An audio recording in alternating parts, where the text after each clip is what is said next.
দিদি তোমার নাম্বারটা দাও না। কেন? আমার খিদে পেলে ফোন করব। আজকে খেয়েছিস তো? হ্যাঁ দিদি। তোর কোনো প্রয়োজন হলে আমায় ফোন করিস। থ্যাঙ্কস দিদি।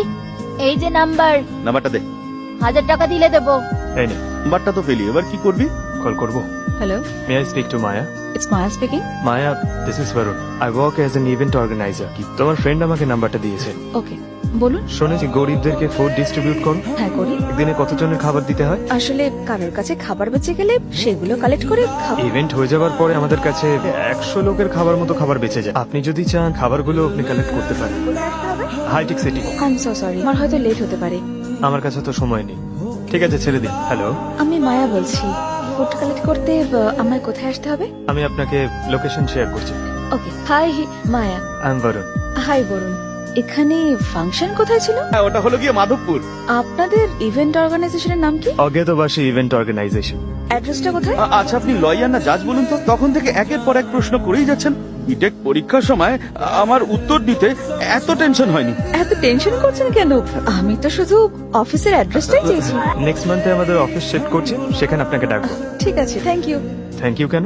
ইভেন্ট ভালো হলো, প্রফিট হলো, আমাদের টাকা পেলাম, এইসব কথা বাকি লোকেরা চিন্তা করেন, কিন্তু আপনি রেসপন্সিবিলিটি নিয়ে টাইম স্পেন্ড করছেন। আমরাও এই ধরনের কাজ খুব ভালোবাসি। ওকে, বাই। ভাই বলে এক্ষুনি চলে যাবে? তোর কি সাথে ট্রাভেল করতে ইচ্ছা করছে?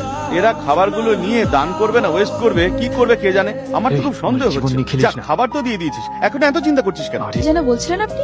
অনেকেই প্রচারের জন্য ফেসবুক টুইটারে এসব আপলোড করে দেয়। হয়তো কিছু লোক এসব কাজ করে বাহবা কুড়ানোর জন্য, তা বলে কি নিজেকে প্রমাণ করার জন্য ভিডিও তুলে রাখতে হবে এবার? ওকে সঙ্গে নিয়ে যান, ও লাইভ দেখবে। ঠিক আছে, চলুন। হ্যাঁ হ্যাঁ, এই নিন, নিন নিন নিন, এই নিন। ওহ, এই চুপচাপ দাঁড়াও, তাহলে দেবো। হ্যালো, আমি একটা কথা জানতে চাই। বলুন। আপনি যে কাজ করছেন, আপনার লাইফের কোনো ইনসিডেন্ট হয়েছে নাকি এমনি ইন্সপায়ার হয়ে? ওরকম কিছু না, এমন মানুষদের হেল্প করতে ভালো লাগে বলেই আমি এসব করছি। আয়ু শেষ হয়ে গেলে, লোকে মারা গেলে অন্য কথা, কিন্তু যদি মানুষ না খেতে পেয়ে মারা যায়। ইয়া তো ভাবছিস নিশ্চয়ই মায়াকে নিয়ে। আরে তুই এখন শুটিং ফুটিং সব ছেড়ে দিয়ে মায়াকে নিয়ে বেশি মিটিং করছিস। সারাক্ষণ ওর সঙ্গে থাকতে ইচ্ছে করছে। তুই শুধু মনে করলে কি হবে, ওকেও তো তোকে মনে করতে হবে।